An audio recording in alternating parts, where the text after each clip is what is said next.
अस्सलाम वालेकुम वरहमतुल्लाह।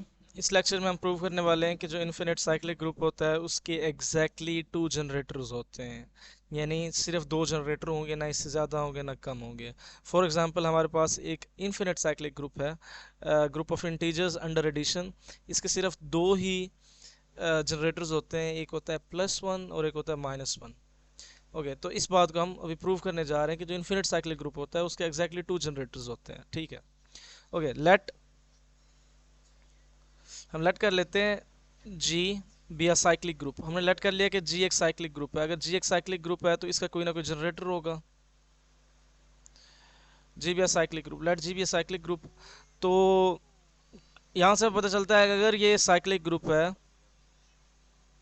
तो इसका कोई ना कोई जनरेटर होगा। हम कह देते हैं कि suppose a be its generator.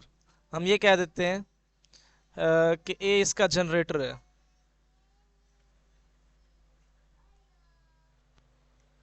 Okay, अभी हमने ये कह दिया है कि ए इसका जनरेटर है, तो इसका मतलब ग्रुप के सारे एलिमेंट्स ए से जनरेटेड हैं। इस ग्रुप के जो इन्फिनिट ग्रुप है उसके सारे एलिमेंट्स ए से जनरेटेड हैं। और अभी हम ये पढ़ चुके हैं कि जो आर्डर, पिछले लेक्चर्स में हम ये भी पढ़ चुके हैं, जो आर्डर होता है ग्रुप का वही आर्डर होता है जनरेटर का। तो ए का भी आर्डर क्या होगा? इन्फिनिट होगा। यहाँ से हमें ये पता चलता है, हमें ये पता चलता है A is of infinite order. A is of infinite order. हमें ये पता चल गया कि ए का आर्डर क्या है? इन्फिनिट है। A is of infinite order.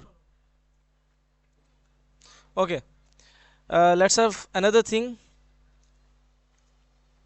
अभी हमने ये प्रूव करना है कि ए तो इसका जनरेटर है, तो हम मान लेते हैं कि जी बी भी इसका कोई और जनरेटर है। Suppose b is another generator. B is another generator. अब बी को हमने ये शो करवा देना है एंड में कि या तो ये जो बी हमने कोई और जनरेटर लिया हुआ है, या ये तो वही इटसेल्फ ए है, या ए का ही इन्वर्स है, क्योंकि अगर ए जनरेटर है तो उसका इन्वर्स भी जनरेटर होगा। तो हमने ये शो करा देना है कि suppose b is another generator. अगर बी कोई और जनरेटर है तो आखिर में हमने ये शो करवा देना है कि ये भी ए ही है या ए का इन्वर्स है। तो अगर ए जनरेटर है जी का, बी भी जनरेटर है जी का, इसका मतलब दोनों जी को बिलोंग करते हैं। तो ए अगर जी को बिलोंग करता है तो अगर हम बी को जनरेटर लेते हैं तो इसका मतलब ए जो है बी की कोई ना कोई पावर है। और अगर बी बिलोंग करता है जी को और ए उसका जनरेटर ले लें तो बी भी इसका मतलब ए की कोई ना कोई पावर है।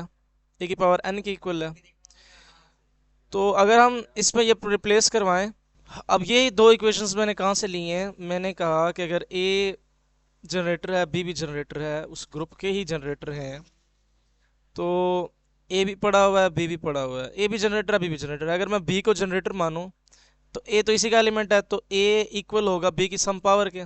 ये मैंने बी को जनरेटर माना, तो जब मैं ए को जनरेटर मानूंगा तो बी भी इसमें मौजूद है, तो बी इक्वल होगा ए की कुछ पावर के। तो ये दो इक्वेशंस मैंने बना ली हैं। अब ये बी की वैल्यू अगर मैं इस इक्वेशन में पुट करूं तो ए इक्वल हो जाएगा, ऊपर वाली इक्वेशन में पुट करूं तो ए इक्वल हो जाएगा, बी की जगह पे ए की पावर एन पुट करूंगा, ऊपर पावर है एम, तो ए इक्वल हो जाएगा ए की power m n. A inverse से दोनों तरफ ऑपरेट करूं तो इधर आ जाएगा आइडेंटिटी और इधर पावर आ जाएगी 1 माइनस एम एन। ठीक है, मैंने लेफ्ट साइड से क्या किया है, ऑपरेट करवा दिया किसको, बल्कि ये आ जाएगा m n minus one. Right side से दोनों तरफ ए इनवर्स को ऑपरेट करवा दिया। तो ये क्या चीज़ है? हम ये जानते हैं कि जो ग्रुप का ऑर्डर होता है वही उसके जनरेटर का ऑर्डर होता है। तो ग्रुप तो इन्फिनिट ऑर्डर का था, इसका मतलब ए भी इन्फिनिट ऑर्डर का था। ए के इन्फिनिट ऑर्डर होने का मतलब ये था कि ए की कोई पावर भी, कोई फाइनाइट पावर उसे आइडेंटिटी नहीं बना सकती।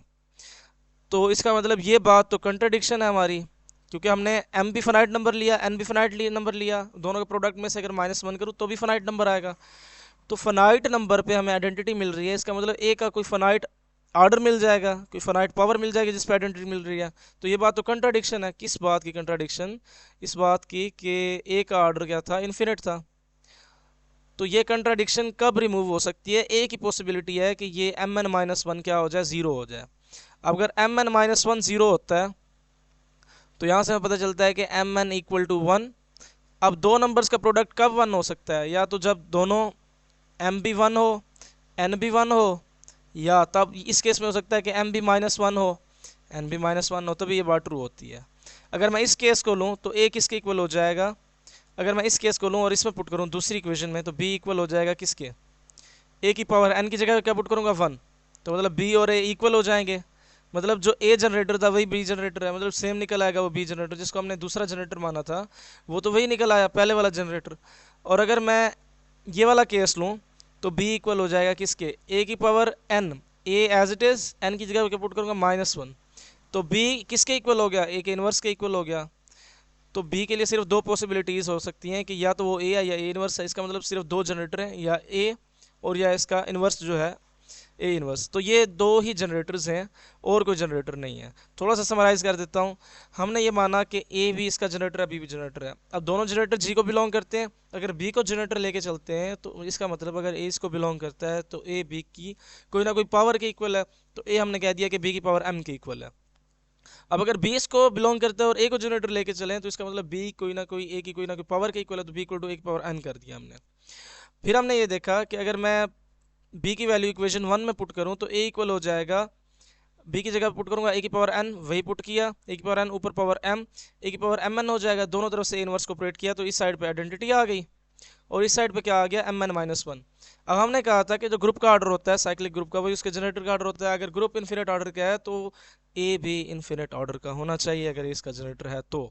लेकिन यहाँ पे फाइनाइट नंबर पे हमें आइडेंटिटी मिल रही थी, यानी कि ए का जो ऑर्डर हो जाएगा वो तो फाइनाइट हो जाएगा इस केस में, जो कि कंट्राडिक्शन है हमारी सपोजिशन की। तो हमारी सपोजिशन रॉन्ग है। हाँ, एक सूरत है कि हमारी सपोजिशन ठीक हो सकती है। वो सूरत कौन सी है? कि इस एम एन -1 को 0 होना पड़ेगा। अगर ये एम एन -1 0 होता है तो एम एन इक्वल हो जाएगा 1 के। दो केसेस बनेंगे, या दोनों का प्रोडक्ट उस वक्त 1 हो सकता है जब दोनों +1 हो या दोनों -1 हो। दोनों केसेस में बी किसके इक्वल हो जाएगा? या तो ए के इक्वल हो जाएगा या इनवर्स के इक्वल हो जाएगा। इसका मतलब कोई और जनरेटर है ही नहीं, या तो वही ए जनरेटर है या उसका इनवर्स जनरेटर है। तो यहाँ से हमें पता चलता है कि an infinite cyclic group has exactly 2 generators.